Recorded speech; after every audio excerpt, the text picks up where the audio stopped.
Hello students, welcome to exam orbit. आज की class में हम 31 जुलाई का करंट अफेयर कवर करेंगे। अगर आप लोगों की किसी भी प्रकार की कोई भी क्वेरीज है तो दिए गए व्हाट्सएप नंबर पर आप लोग कांटेक्ट कर सकते हैं। साथ ही आज की क्लास की पीडीएफ आपको टेलीग्राम ग्रुप पर मिल जाएगी। चलिए क्लास स्टार्ट करते हैं। सबसे पहले हम कल की क्लास का रिवीजन कर लेते हैं। हाल ही में दिल्ली की किस युवा खिलाड़ी ने राष्ट्रीय महिला ऑनलाइन शतरंज का खिताब जीता? बंतिका अग्रवाल। हाल ही में किस राज्य सरकार ने बांस औद्योगिक पार्क की आधारशिला रखी? असम गवर्नमेंट ने। अंतर्राष्ट्रीय बाघ दिवस किस दिन मनाया जाता है? 29 जुलाई को। भारत की प्रिया मलिक ने हंगरी में आयोजित विश्व कैडेट कुश्ती चैंपियनशिप में कौन सा पदक जीता? स्वर्ण पदक। किस देश ने भारत सहित अपनी कोविड-19 रेड लिस्ट में शामिल देशों की यात्रा करने वाले नागरिकों पर 3 साल के लिए यात्रा प्रतिबंध और भारी जुर्माना लगाने की घोषणा की है? सऊदी अरब ने। गूगल की किस पेरेंट कंपनी ने एक नई रोबोटिक्स कंपनी इंट्रिसिक शुरू करने की घोषणा की है? अल्फाबेट ने। अगस्त 2021 में 12वां संयुक्त सैन्य अभ्यास इंद्र 21 किन दो देशों के बीच आयोजित किया जाएगा? भारत और रूस।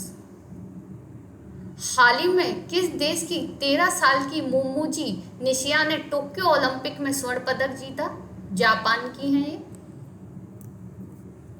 भारत का पहला green says special economic zone किस राज्य में स्थित है? गुजरात। हाल ही में कौन सा देश टोक्यो ओलंपिक में स्वर्ण पदक जीतने वाला सबसे छोटा देश बन गया है? बरमूडा। चलिए आज की करंट अफेयर की क्लास का पहला क्वेश्चन देखते हैं।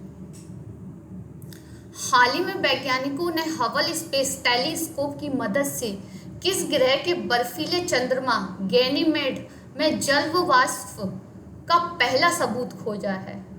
इसका आपका सही आंसर है ऑप्शन डी, बृहस्पति। आइए कुछ महत्वपूर्ण तथ्य देख लेते हैं।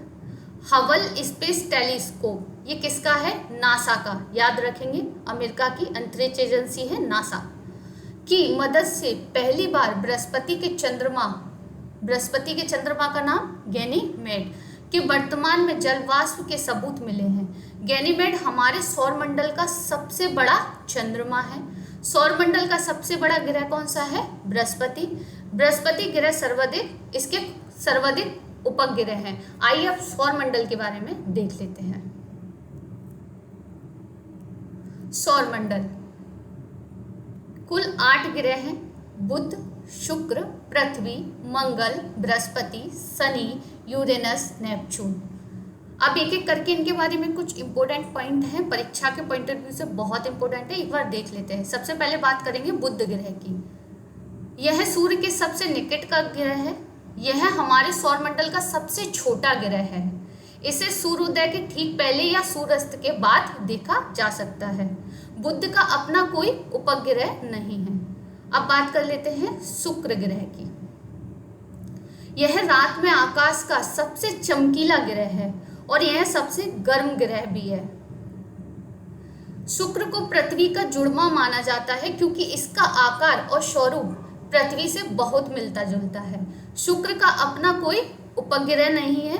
यह पूर्व से पश्चिम की ओर घूमता है जबकि पृथ्वी पश्चिम से पूर्व की ओर घूमती है। ये पॉइंट याद रखेंगे। आगे डिस्कस करते हैं पृथ्वी के बारे में। पृथ्वी सूर्य का तीसरा निकटतम ग्रह है। यह 5वां सबसे बड़ा ग्रह है। पृथ्वी का केवल एक उपग्रह है चंद्रमा। इसे ब्लू ग्रह के नाम से भी जानते हैं। मंगल ग्रह यह लो ऑक्साइड की उपस्थिति के कारण थोड़ा लाल दिखाई देता है, इसलिए इसे लाल ग्रह के रूप में भी जाना जाता है। मंगल के 2 छोटे प्राकृतिक उपग्रह हैं। कौन कौन से हैं? फोबोस और डीमोस। बृहस्पति के बारे में हम लोग डिस्कस कर चुके हैं। आगे डिस्कस करते हैं शनि ग्रह। शनि का रंग पीला दिखाई देता है। यह सौरमंडल का दूसरा सबसे बड़ा ग्रह है। यह छल्ले की वजह से सुंदर दिखता है। इसमें कुल कितने वलय हैं? 7। अरुण ग्रह मीथेन गैस की उपस्थिति के कारण इसे ग्रीन प्लेनेट कहा जाता है। शुक्र की तरह यूरेनस भी पूर्व से पश्चिम की ओर घूमता है। नेपच्यून यह सबसे ठंडा ग्रह है। चलिए आगे डिस्कस करते हैं। नेक्स्ट क्वेश्चन है, नाइजीरिया ने अक्टूबर 2021 में अपनी खुद की क्रिप्टो करेंसी लॉन्च करने की योजना बनाई है जिसका नाम है, इसका आपका सही आंसर हो जाएगा ऑप्शन ए, ई नायरा। अब कुछ प्रमुख तथ्य देख लेते हैं एक बार। नाइजीरिया ने अक्टूबर 2021 में अपनी खुद की क्रिप्टो करेंसी लॉन्च करने की योजना बनाई है जिसका नाम है ई नायरा। नाइजीरिया ने फरवरी 2021 में अपने बैंकों और वित्तीय संस्थानों को क्रिप्टो करेंसी में लेन देन करने और सुविधा प्रदान करने में रोक दिया था। ई नायरा एक वॉलेट के रूप में कार्य करेगा जिसके विरुद्ध ग्राहक अपने बैंक खाते में मौजूदा फंड रख सकते हैं। अब बात कर लेते हैं नाइजीरिया के बारे में। सबसे पहले देख लेते हैं क्रिप्टो करेंसी क्या है। क्रिप्टो करेंसी किसी मुद्रा का एक डिजिटल रूप है। यह पूरी तरह से ऑनलाइन होती है, ये पॉइंट याद रखेंगे। नाइजीरिया पश्चिमी अफ्रीका का एक देश है जिसकी राजधानी अबूजा है, मुद्रा नाइरा है और राष्ट्रपति कौन है वर्तमान में, मोहम्मद बैजूम। अब आपको कमेंट्स बॉक्स में आंसर देना है, ऐसा कौन सा महाद्वीप है जहां से कर्क रेखा, मकर रेखा और विषुवत रेखा तीनों निकलती हैं। इसका आंसर आप कमेंट्स बॉक्स में देंगे। चलिए आगे डिस्कस करते हैं। अगला क्वेश्चन है, निम्न में से किस देश ने भारत को 14 कला आकृतियां लौटाने का फैसला किया है। इसका आपका सही आंसर है ऑप्शन डी, ऑस्ट्रेलिया। आइए कुछ प्रमुख तथ्य देख लेते हैं।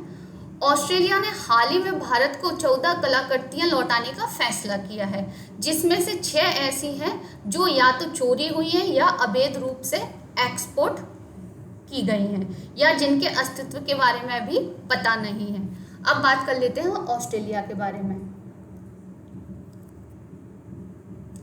ऑस्ट्रेलिया कहाँ स्थित है, दक्षिणी गोलार्ध में स्थित है जो दुनिया का सबसे छोटा महाद्वीप भी है। ऑस्ट्रेलिया की राजधानी कैनबरा है, मुद्रा ऑस्ट्रेलियन डॉलर है, वर्तमान प्रधानमंत्री स्कॉट मॉरिसन है। इसके मध्य से कौन सी रेखा गुजरती है, मकर रेखा गुजरती है। कौन सी रेखा गुजरती है, मकर रेखा। द ग्रेट बैरियर रीफ दुनिया की सबसे लंबी प्रवाल भित्ति कहाँ स्थित है, ऑस्ट्रेलिया में। चलिए आगे डिस्कस करते हैं। हाल ही में चीन और किस देश ने युद्धग्रस्त देश को आतंकवाद का केंद्र बनने से रोकने के लिए अफगानिस्तान में संयुक्त कार्रवाई शुरू करने का फैसला किया है। तो इसका आपका सही आंसर है ऑप्शन डी, पाकिस्तान। आइए कुछ प्रमुख तथ्य देख लेते हैं एक बार। हाल ही में चीन और पाकिस्तान ने युद्धग्रस्त देश को आतंकवाद का केंद्र बनने से रोकने के लिए अफगानिस्तान में संयुक्त कार्रवाई शुरू करने का फैसला किया है। किन दो देशों ने, चीन और पाकिस्तान। अफगानिस्तान से हाल ही में अमेरिकी सैनिकों की वापसी के बाद देश भर में तालिबान का तेजी से विस्तार हुआ है। चीन सिंजियांग प्रांत के उइगर उग्रवादी के फिर से संगठित होने से चिंतित है। अब डिस्कस कर लेते हैं चीन के बारे में। चीन एशिया के दक्षिण पूर्व में स्थित है जिसकी राजधानी बीजिंग है और वर्तमान राष्ट्रपति शी जिनपिंग है। चलिए आगे डिस्कस करते हैं। अब नेक्स्ट क्वेश्चन है आप लोगों के लिए, हाल ही में मादक पदार्थ नियंत्रण ब्यूरो का प्रमुख किसे नियुक्त किया गया है। इसका आपका सही आंसर है option A, option B, S N. Pradhan को। आइए कुछ प्रमुख तथ्य देख लेते हैं। राष्ट्रीय आपदा मोचन बल के महानिदेशक एस.एन. प्रधान ने 29 जुलाई 2021 को मादक पदार्थ नियंत्रण ब्यूरो के प्रमुख का अतिरिक्त कार्यभार संभाला है। प्रधान ने भारतीय पुलिस सेवा के अधिकारी राकेश अस्थाना, जो हमने अभी हाल ही में कवर किया था क्वेश्चन में, राकेश अस्थाना की जगह ली है। राकेश अस्थाना को दिल्ली पुलिस का आयुक्त नियुक्त किया गया है। तो इन्होंने किसकी जगह ली है, राकेश अस्थाना की। चलिए आगे डिस्कस करते हैं। अगला क्वेश्चन है, सरकार की ऊर्जा सुरक्षा योजना के तहत हाल ही में किसने लिथियम की खोज पर परियोजना शुरू की है? इसका आपका सही आंसर है ऑप्शन ए, भारतीय भूवैज्ञानिक सर्वेक्षण। चलिए कुछ प्रमुख तथ्य देख लेते हैं एक बार। भारतीय भूवैज्ञानिक सर्वेक्षण ने हाल ही में सरकार की ऊर्जा सुरक्षा योजनाओं के तहत लिथियम की खोज पर परियोजना शुरू की है। जीएसआई ने आंध्र प्रदेश, अरुणाचल प्रदेश, झारखंड, छत्तीसगढ़, राजस्थान और जम्मू कश्मीर राज्यों में यह परियोजना शुरू की है। अब बात कर लेते हैं लिथियम की कि लिथियम क्या है। लिथियम यह एक रासायनिक तत्व है जिसे सबसे हल्की धातुओं की श्रेणी में रखा जाता है। यहाँ तक कि धातु होने के बाद भी यह चाकू या किसी नुकीली चीज से आसानी से काटा जा सकता है। इस पदार्थ से बनी बैटरी काफी हल्की होने के साथ साथ आसानी से रिचार्ज हो जाती है। इसका उपयोग कहाँ होता है? तो इलेक्ट्रिक कारों में, ई रिक्शा में और मोबाइल फ़ोन की, जो मोबाइल फ़ोन हम और आप यूज़ करते हैं उसमें बैटरी किसकी रहती है? लिथियम की रहती है। और हाल ही में कर्नाटक के मांड्या जिले में लिथियम संसाधनों की उपस्थिति का पता चला है। अभी तक भारत क्या करता है? लिथियम का आयात करता है, याद रखेंगे। नेक्स्ट क्वेश्चन देखते हैं। अपने 15वें स्थापना दिवस पर किस मंत्रालय ने हाल ही में earth system science data portal launch किया है? इसका आपका सही आंसर है ऑप्शन ए, पृथ्वी विज्ञान मंत्रालय। आइए कुछ प्रमुख तथ्य देख लेते हैं एक बार। पृथ्वी विज्ञान मंत्रालय ने हाल ही में अपने 15वें स्थापना दिवस पर earth system science data portal launch किया है। पृथ्वी विज्ञान मंत्रालय की स्थापना कब की गई थी? 29 जनवरी 2006 को की गई थी, जो कि विज्ञान मंत्रालय संस्थानों का एक एकीकृत डिजिटल वेब पोर्टल है। यह वेब पोर्टल पृथ्वी प्रणाली विज्ञान के विभिन्न विषयों से संबंधित डेटा को सार्वजनिक उपयोग के लिए उपलब्ध कराएगा। चलिए आगे डिस्कस करते हैं। अब आपको कमेंट्स बॉक्स में एक आंसर देना है कि पृथ्वी दिवस कब मनाया जाता है। आगे नेक्स्ट क्वेश्चन है आप लोगों के लिए। मानव तस्करी के खिलाफ विश्व दिवस निम्न में से किस दिन मनाया जाता है? इसका आपका सही आंसर है ऑप्शन सी, 30 जुलाई को। अब इसके बारे में कुछ इंपॉर्टेंट फैक्ट है, एक बार देख लेते हैं। संयुक्त राष्ट्र हर साल 30 जुलाई को मानव तस्करी के खिलाफ विश्व दिवस के रूप में मनाता है। यह दिवस संयुक्त राष्ट्र महासभा द्वारा 2013 में आरंभ किया गया था, जिसे वर्ष 2010 में एक उच्च स्तरीय बैठक के दौरान पारित किया गया था। मानव तस्करी के खिलाफ विश्व दिवस संयुक्त राष्ट्र द्वारा दुनिया भर में तस्करी का मुकाबला करने के लिए आयोजित किया जाता है। अब जुलाई के कुछ महत्वपूर्ण दिवस हैं, एक बार देख लेते हैं। 4 जुलाई को यूएसए स्वतंत्रता दिवस मनाया जाता है। 11 जुलाई विश्व जनसंख्या दिवस। 18 जुलाई अंतर्राष्ट्रीय नेल्सन मंडेला दिवस। 26 जुलाई कारगिल विजय दिवस। 28 जुलाई विश्व प्रकृति संरक्षण दिवस और विश्व हेपेटाइटिस दिवस। 29 जुलाई अंतर्राष्ट्रीय बाघ दिवस। चलिए आगे डिस्कस करते हैं। नेक्स्ट क्वेश्चन है आप लोगों के लिए। प्रधानमंत्री नरेंद्र मोदी ने गांव के बच्चों को प्ले स्कूल की सुविधा देने के लिए निम्न में से किस प्रोग्राम का शुभारंभ किया है? इसका आपका सही आंसर है ऑप्शन ए, विद्या प्रवेश प्रोग्राम। आइए कुछ महत्वपूर्ण तथ्य देख लेते हैं एक बार। प्रधानमंत्री नरेंद्र मोदी ने गांव के बच्चों को प्ले स्कूल की सुविधा देने के लिए विद्या प्रवेश प्रोग्राम का शुभारंभ किया है। अब तक प्ले स्कूल का कंसेप्ट बड़े शहरों तक ही सीमित था। विद्या प्रवेश के जरिए यह गांव-गांव में जाएगा। यह प्रोग्राम आने वाले समय में यूनिवर्सल प्रोग्राम के तौर पर लागू होगा और राज्य भी इसे जरूरत के हिसाब से लागू करेंगे। देश के किसी भी हिस्से में अमीर हो या गरीब हो, उसकी पढ़ाई खेलते और हंसते हुए आसानी से होगी। चलिए अब डिस्कस कर लेते हैं राष्ट्रीय शिक्षा नीति के बारे में, लेकिन उससे पहले प्रधानमंत्री ने नई राष्ट्रीय शिक्षा नीति को 1 साल पूरा होने पर 2 बड़े ऐलान किए। पहला हम डिस्कस कर चुके हैं। सेकंड, इंजीनियरिंग के कोर्स का 11 भारतीय भाषाओं में ट्रांसलेशन किया जाएगा। अब बात करते हैं राष्ट्रीय शिक्षा नीति के बारे में।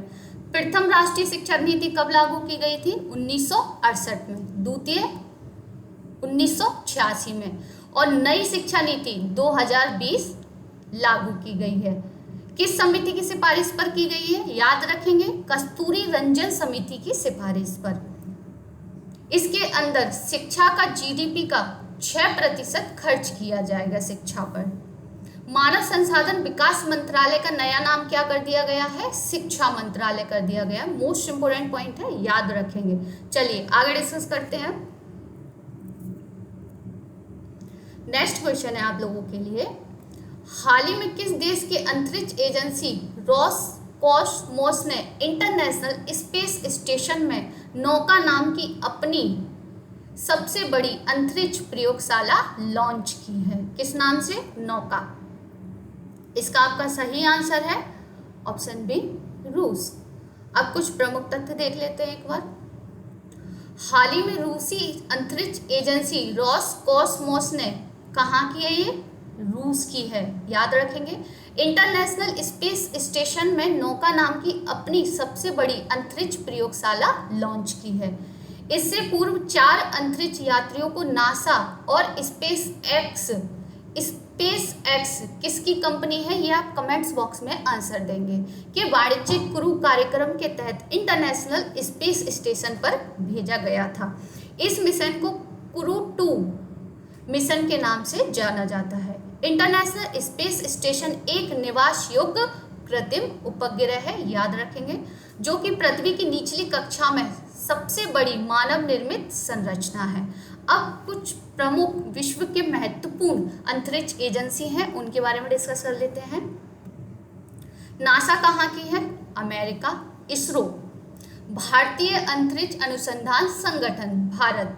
इसरो की स्थापना कब की गई थी? 15 अगस्त 1969। मुख्यालय कहाँ स्थित है? बेंगलोर, कर्नाटक में। संस्थापक कौन थे? विक्रम साराभाई। मोस्ट इंपोर्टेंट है, याद रखेंगे। JAXA कहाँ की है? जापान की है। चीनी राष्ट्रीय अंतरिक्ष प्रशासन, ये कहाँ की है? चीन की है। CSIRO ऑस्ट्रेलिया की है। इजराइल स्पेस एजेंसी इजराइल की है। KARI दक्षिण कोरिया की है। ब्राजीलियन स्पेस एजेंसी कहाँ की है? ब्राजील की है। ISA कहाँ की है? ईरान की। ये कुछ महत्वपूर्ण थी जो मैंने आपको नोट कर लीजिए चाहे तो आप। चलिए अब रूस के बारे में डिस्कस कर लेते हैं एक बार। रूस की राजधानी मॉस्को है। मुद्रा रूबल है। वर्तमान राष्ट्रपति कौन है? Vladimir Putin. मैप में आप रूस को देख सकते हैं। चलिए आगे डिस्कस करते हैं। अब कल की वीडियो में, कल की क्लास में मैंने आपसे कुछ क्वेश्चन पूछे थे, उनके आंसर देख लीजिए। निम्न में से कौन सा कथन स्टैच्यू ऑफ यूनिटी के बारे में सही नहीं है? तो इसका आपका सही आंसर था ऑप्शन बी। किस आंदोलन के दौरान सरदार पटेल को सरदार की उपाधि दी गई थी? इसका सही आंसर था ऑप्शन डी, बारडोली सत्याग्रह। आगे डिस्कस करते हैं। नेक्स्ट क्वेश्चन था, हैदराबाद स्टेट को भारतीय गणतंत्र का हिस्सा बनाने के लिए कौन सा ऑपरेशन सरदार पटेल ने चलाया था? तो इसका आंसर था ऑप्शन बी, ऑपरेशन पोलो। सभी स्टूडेंट ने, जहाँ तक कि ज़्यादातर स्टूडेंट ने इन क्वेश्चन के आंसर बिल्कुल सही दिए और बहुत से स्टूडेंट ने इनके बारे में डिटेल से भी लिखा। सरदार पटेल को भारत रत्न कब दिया गया था? 1991 में। अब कुछ क्वेश्चन हैं आप लोगों के लिए जिनका आंसर आपको कमेंट्स बॉक्स में देना है। पहला क्वेश्चन आप लोगों के लिए, संविधान के किस भाग को भारत का मेग्ना कार्टा कहा जाता है? नेक्स्ट क्वेश्चन, 7वीं अनुसूची का संबंध किससे है? अगला क्वेश्चन है आप लोगों के लिए, भारत के संविधान में समवर्ती सूची का विचार कहाँ से लिया गया है? नेक्स्ट क्वेश्चन, निम्न में से किसे मिनी संविधान कहा जाता है? इन क्वेश्चन के आंसर आपको कमेंट्स बॉक्स में देने हैं। चलिए आज की क्लास हमारी यहीं समाप्त होती है। अगर आप लोगों को हमारी क्लासेस पसंद आ रही है तो इसे ज़्यादा से ज़्यादा शेयर कीजिए, लाइक कीजिए एंड सब्सक्राइब कीजिए। तो आज की क्लास यहीं समाप्त होती है। Thank you so much.